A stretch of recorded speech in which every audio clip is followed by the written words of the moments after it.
Entre 1942 e 1944, o Teatro de Operações do Pacífico Sul foi palco de uma guerra aérea sem precedentes. As Ilhas Salomão, arquipélago estratégico, eram o epicentro de confrontos brutais pela superioridade aérea. Nesse cenário, o bombardeiro japonês Mitsubishi G4M, apelidado Betty pelos aliados, emergiu como um adversário formidável. Sua capacidade de voar longas distâncias ameaçava bases e frotas aliadas, permitindo ataques a alvos remotos. O som das metralhadoras Calibre 50 e explosões era familiar às tripulações que frequentemente testemunhavam os Bettys em ação. No entanto, à medida que os combates se intensificavam, uma observação recorrente circulava entre pilotos da US Navy e dos Marines. O Betty parecia excepcionalmente vulnerável ao fogo.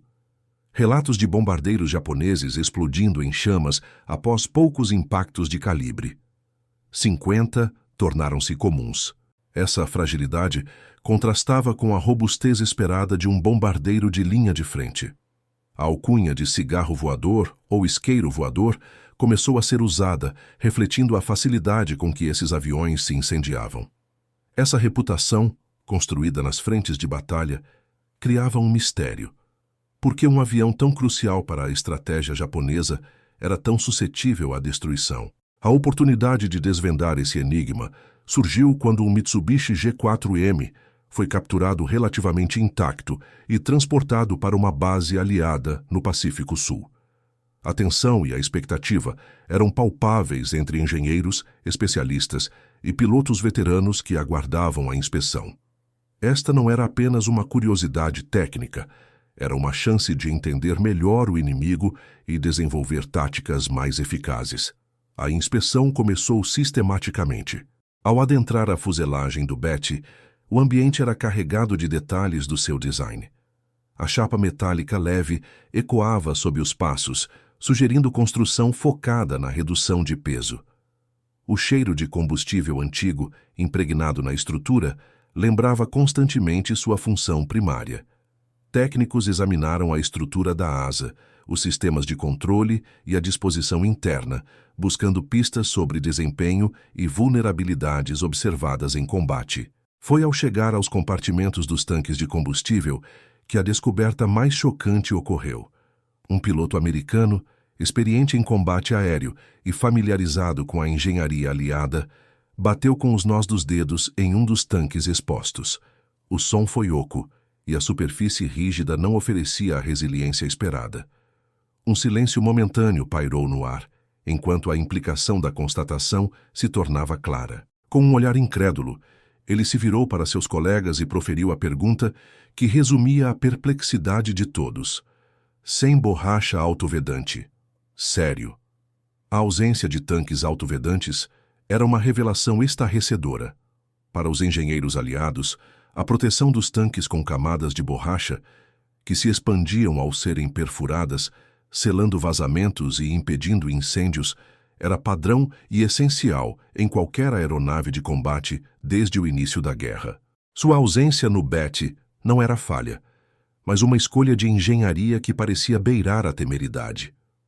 Como um bombardeiro de longo alcance, que passaria horas em território inimigo, poderia ser projetado sem essa proteção básica e vital. Este detalhe técnico confirmava as observações dos pilotos em combate. A reputação do Betty como um cigarro voador não era um exagero. Era uma consequência direta de uma decisão de design. A inspeção revelou uma vulnerabilidade crítica e abriu uma janela para a filosofia de engenharia japonesa, que parecia priorizar outros aspectos em detrimento da proteção da aeronave e da tripulação. O mistério inicial sobre a fragilidade do Betty começava a ser desvendado, e as implicações dessa descoberta seriam profundas para as táticas e estratégias aliadas no Pacífico. A perplexidade inicial diante da ausência de tanques autovedantes no Mitsubishi G4M Betty não era resultado de uma falha de engenharia acidental, mas sim de uma escolha deliberada e profundamente enraizada na doutrina militar e nas prioridades estratégicas do Império Japonês, antes e durante a Segunda Guerra Mundial. O Japão, uma nação insular com ambições de expandir sua esfera de influência por vastas extensões do Oceano Pacífico, enfrentava um desafio logístico e estratégico monumental. Para projetar seu poder sobre um teatro de operações tão disperso, a capacidade de alcançar alvos distantes era considerada primordial, especialmente para atingir frotas navais inimigas e bases aliadas remotas. Desde o planejamento pré-guerra, a Marinha Imperial Japonesa exigia aeronaves que pudessem operar a partir de bases limitadas, cobrindo as imensas distâncias do Pacífico.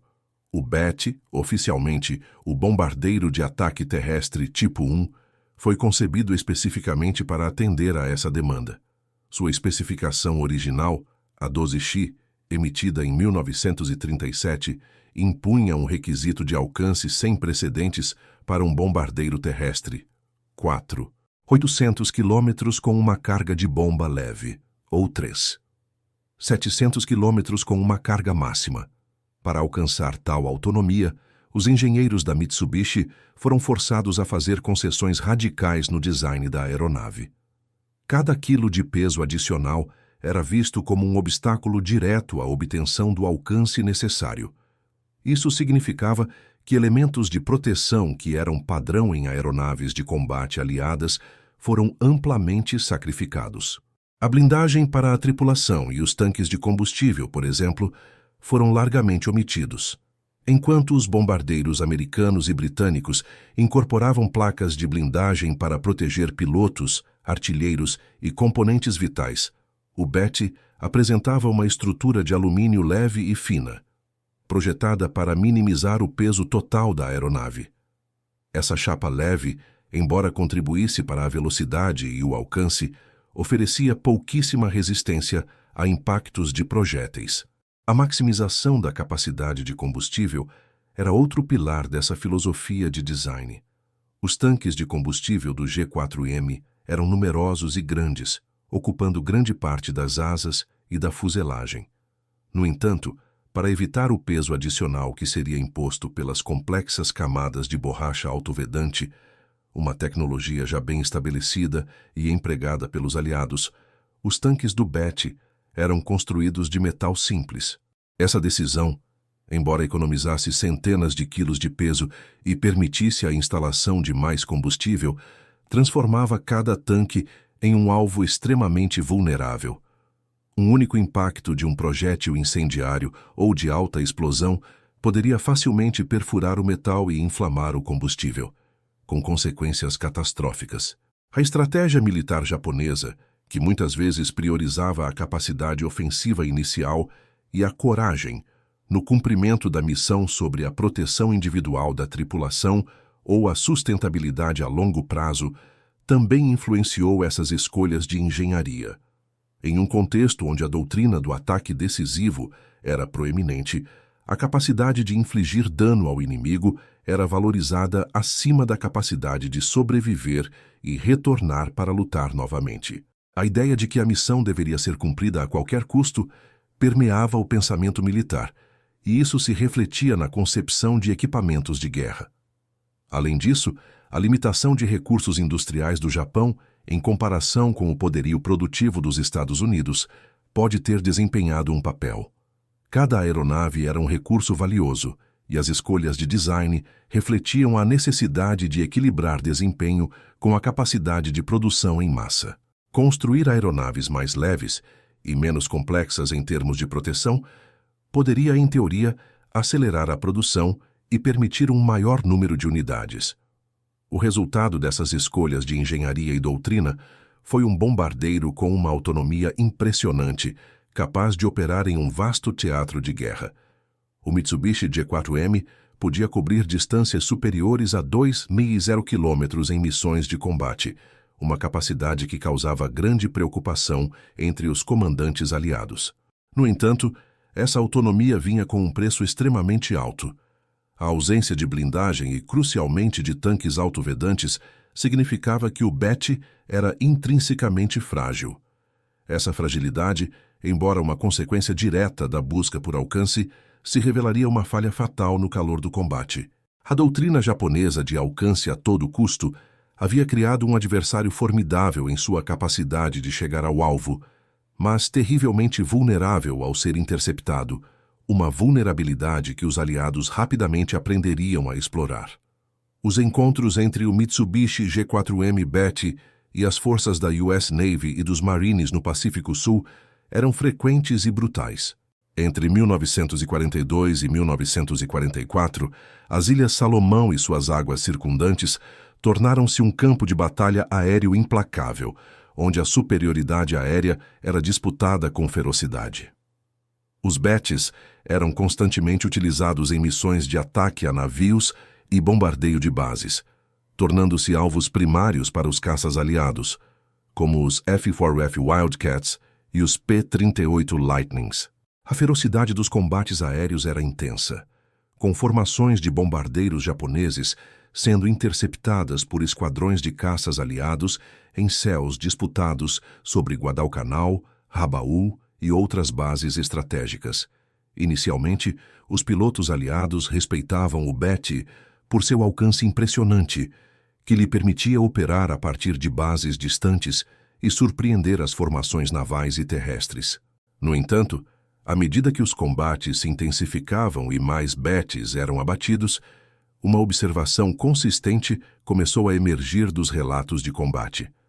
O bombardeiro japonês demonstrava uma fragilidade notável quando atingido, enquanto outros bombardeiros, como o robusto B-17 Flying Fortress americano, eram conhecidos por sua capacidade de absorver centenas de impactos e ainda retornar à base, os Bettys pareciam explodir em chamas com uma facilidade alarmante. Esta constatação, repetida em inúmeros confrontos aéreos, rapidamente moldou a percepção aliada sobre o avião. Foi nesse contexto de combate intenso que a infame reputação de cigarro voador, ou isqueiro voador, nasceu nas frentes de batalha.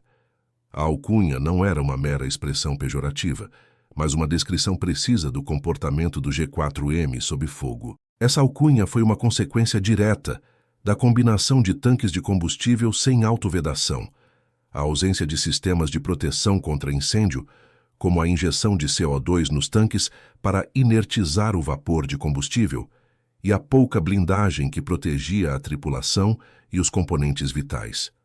Todos esses fatores tornavam o Betty extremamente suscetível a incêndios. Um único impacto de um projétil incendiário calibre 50, disparado pelas metralhadoras dos caças aliados, era frequentemente suficiente para perfurar os tanques de metal simples e inflamar o combustível, transformando a aeronave em uma bola de fogo em questão de segundos. Pilotos americanos frequentemente relatavam a facilidade com que os Bettys se incendiavam. Para eles, era uma imagem comum ver um bombardeiro japonês, após ser atingido por uma rajada bem colocada, e romper em chamas e desabar do céu.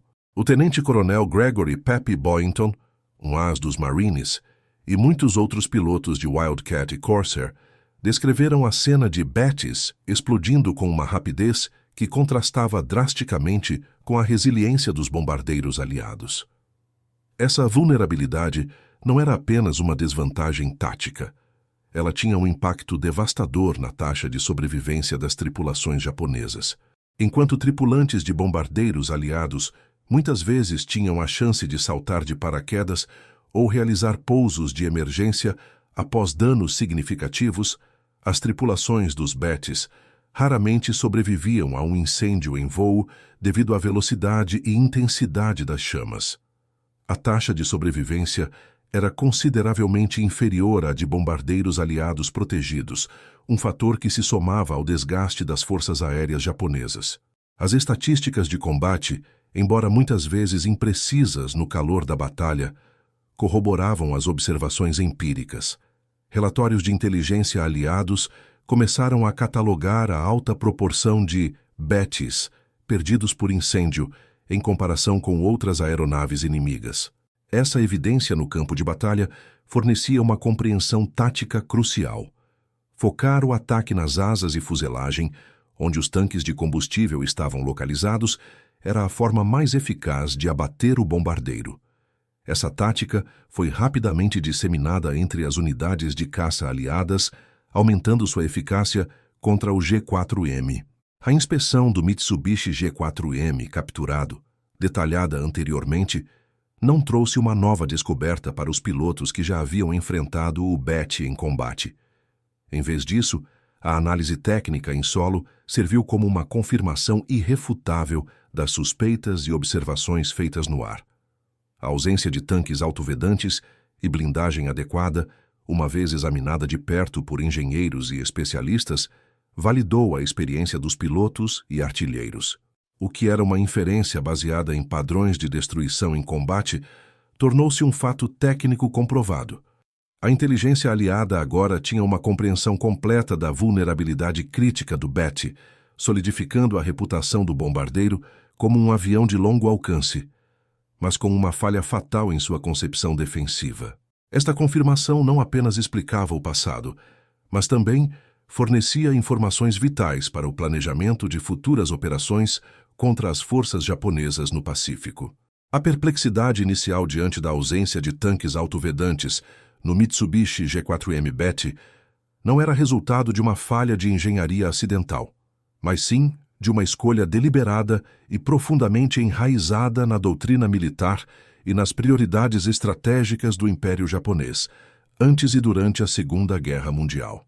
O Japão, uma nação insular com ambições de expandir sua esfera de influência por vastas extensões do Oceano Pacífico, enfrentava um desafio logístico e estratégico monumental. Para projetar seu poder sobre um teatro de operações tão disperso, a capacidade de alcançar alvos distantes era considerada primordial, especialmente para atingir frotas navais inimigas e bases aliadas remotas. Desde o planejamento pré-guerra, a Marinha Imperial Japonesa exigia aeronaves que pudessem operar a partir de bases limitadas, cobrindo as imensas distâncias do Pacífico. O BET, oficialmente o bombardeiro de ataque terrestre tipo 1, foi concebido especificamente para atender a essa demanda.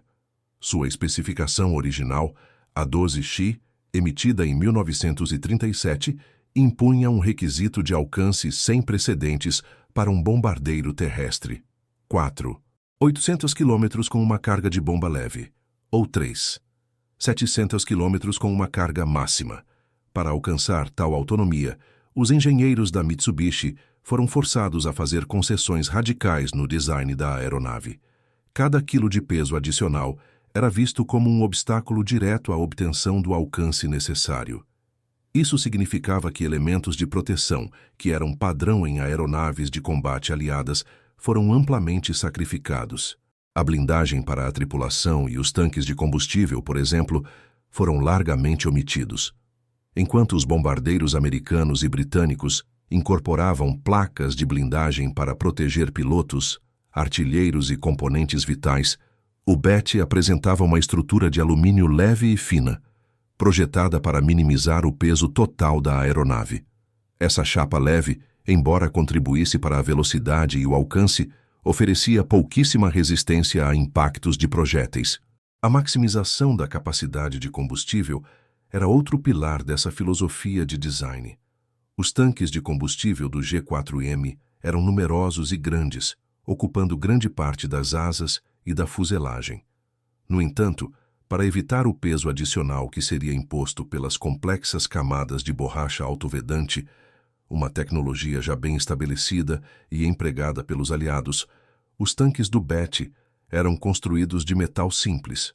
Essa decisão, embora economizasse centenas de quilos de peso e permitisse a instalação de mais combustível, transformava cada tanque em um alvo extremamente vulnerável.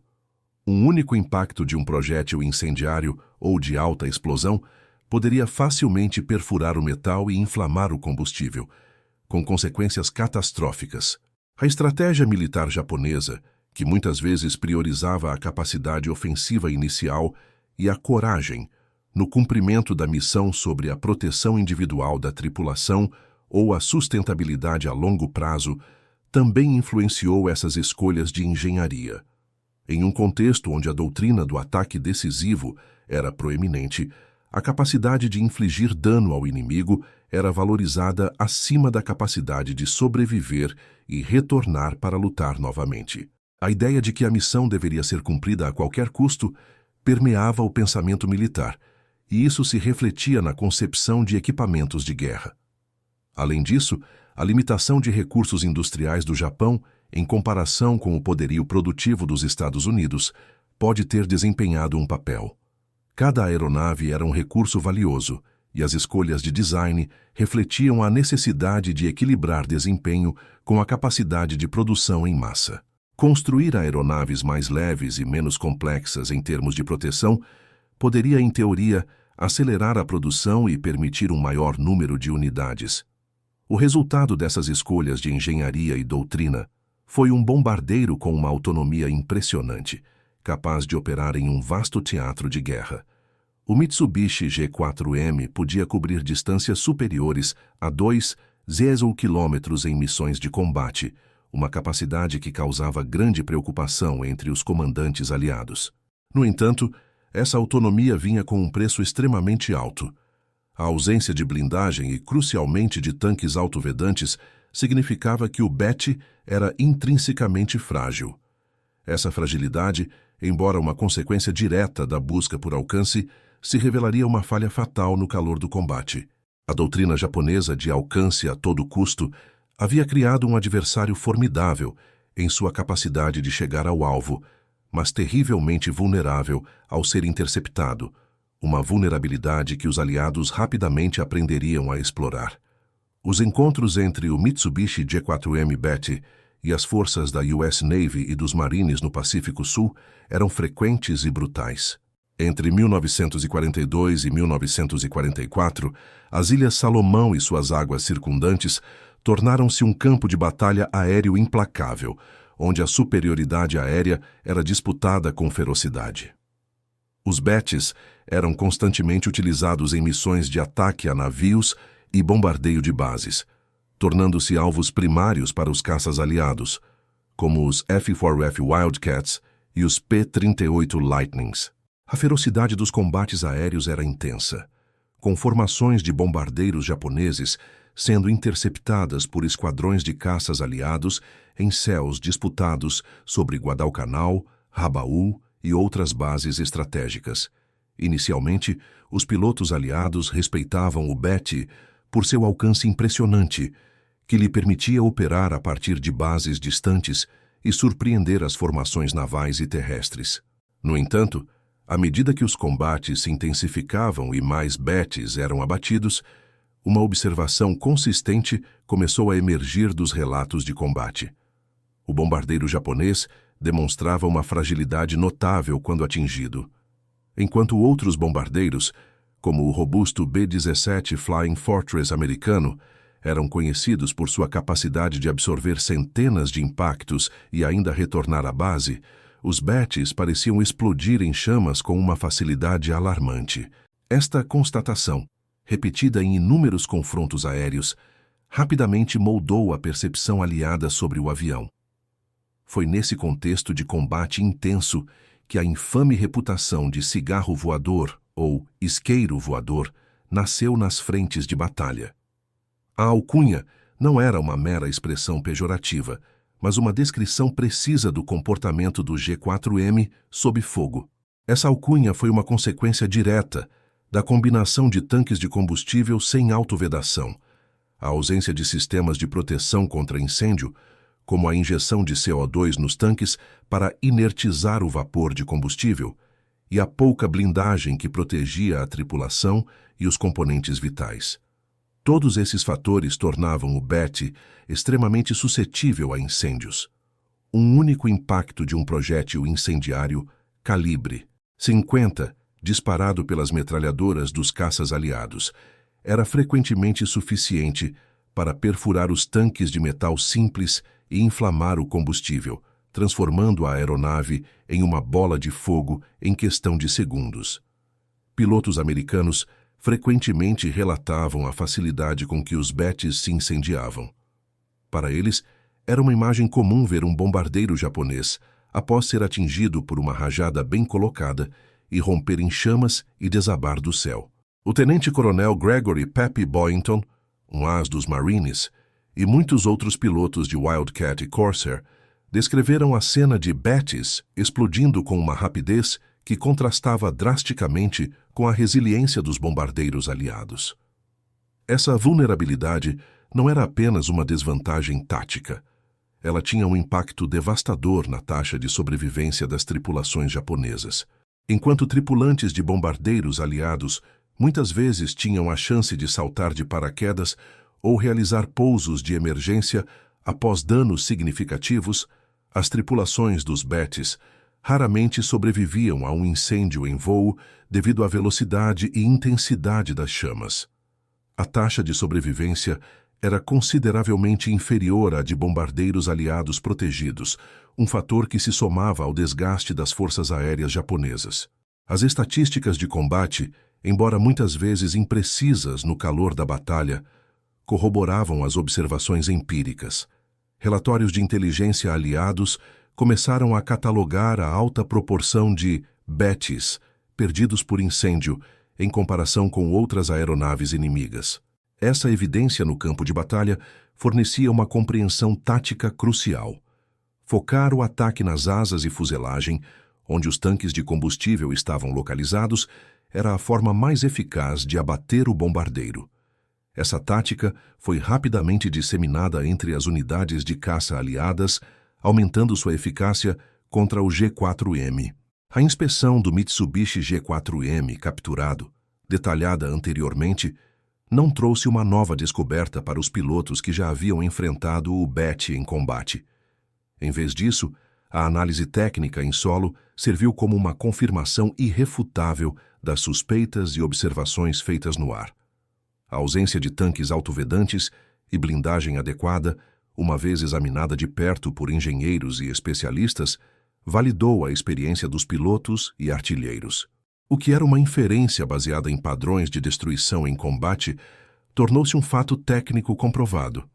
A inteligência aliada agora tinha uma compreensão completa da vulnerabilidade crítica do Betty, solidificando a reputação do bombardeiro como um avião de longo alcance, mas com uma falha fatal em sua concepção defensiva. Esta confirmação não apenas explicava o passado, mas também fornecia informações vitais para o planejamento de futuras operações contra as forças japonesas no Pacífico.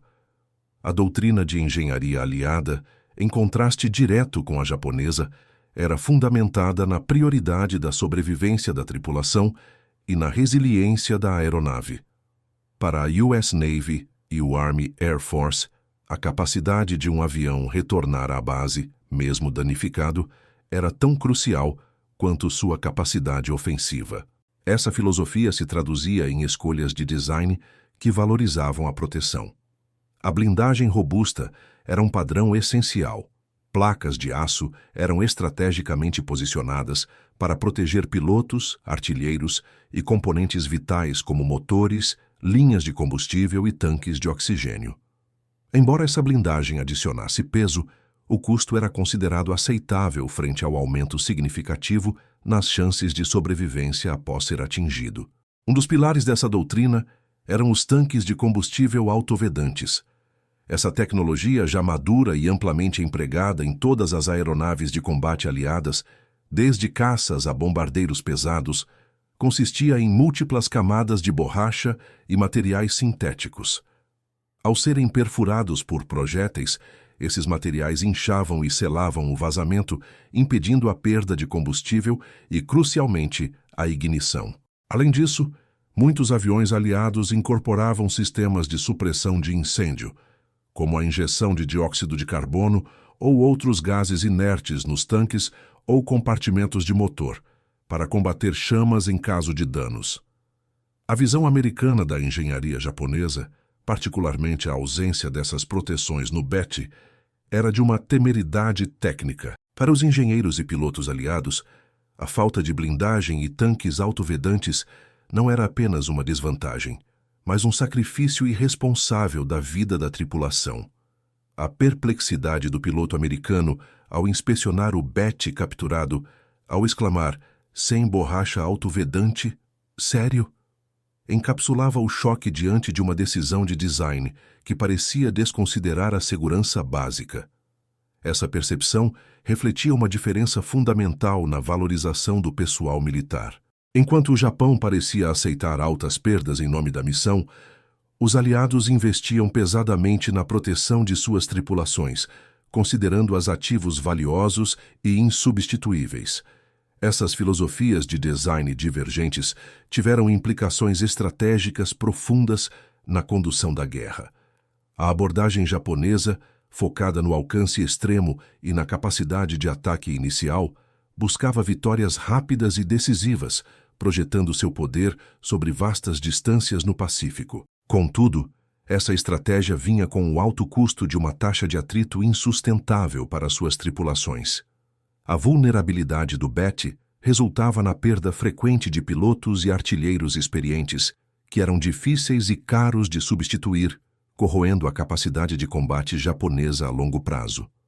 Em contraste, a doutrina aliada, ao priorizar a sobrevivência e o retorno da aeronave e de sua tripulação, visava uma guerra de atrito sustentada. Um avião que retornava, mesmo danificado, podia ser reparado, e sua tripulação experiente estava disponível para a próxima missão. Isso garantia a continuidade das operações e a preservação do conhecimento tático vital. A valorização da vida da tripulação não era apenas uma questão humanitária, mas uma decisão estratégica crucial. Tripulações experientes representavam um investimento significativo em treinamento e conhecimento de combate. Perdê-las significava não apenas a perda de vidas, mas também a diminuição da capacidade operacional e a interrupção do fluxo de inteligência e experiência. Assim, enquanto o Betty voava longe, a engenharia americana ensinava que voar de volta era o que realmente importava para vencer a guerra no Pacífico. A análise aprofundada do Mitsubishi G4M Betty, capturado, e a experiência brutal dos combates no Pacífico serviram como uma confirmação decisiva da doutrina de engenharia e estratégia militar americana. A ausência de tanques autovedantes e blindagem adequada no bombardeiro japonês, que inicialmente gerou perplexidade, revelou-se não uma falha isolada, mas o resultado de uma filosofia de design que priorizava o alcance extremo em detrimento da sobrevivência da tripulação. Essa constatação validou a abordagem aliada, que desde o início da guerra investiu significativamente em medidas de proteção para suas aeronaves e pessoal. Para os aliados, a capacidade de um avião retornar à base, mesmo após ser danificado, era um pilar estratégico tão fundamental quanto sua capacidade ofensiva. A máxima "quem volta para casa vence a próxima missão" não era apenas um lema motivacional, mas uma diretriz operacional. Tripulações experientes representavam um capital humano insubstituível. O treinamento de um piloto ou de um artilheiro levava tempo e recursos consideráveis. Perdê-los significava não apenas a perda de vidas, mas também a diminuição da capacidade operacional das unidades aéreas, a interrupção do fluxo de inteligência de combate e a erosão do moral. Além disso, aeronaves que retornavam mesmo danificadas podiam ser reparadas e reutilizadas, otimizando os recursos industriais e logísticos. A doutrina americana compreendia que a sustentabilidade a longo prazo da Força Aérea dependia diretamente da capacidade de preservar seus ativos mais valiosos, as tripulações e as aeronaves.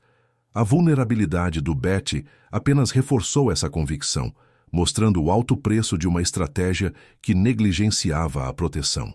A compreensão das vulnerabilidades intrínsecas do Betty teve um impacto imediato e significativo nas táticas de combate aliadas no Pacífico. Uma vez que a inteligência confirmou a ausência de tanques autovedantes e a fragilidade estrutural do bombardeiro, os pilotos de caça aliados receberam instruções claras para concentrar seus ataques nas asas e na fuselagem, onde os tanques de combustível do G4M estavam localizados. Essa mudança tática foi crucial. Em vez de dispersar o fogo, os pilotos agora sabiam exatamente onde mirar para infligir danos catastróficos.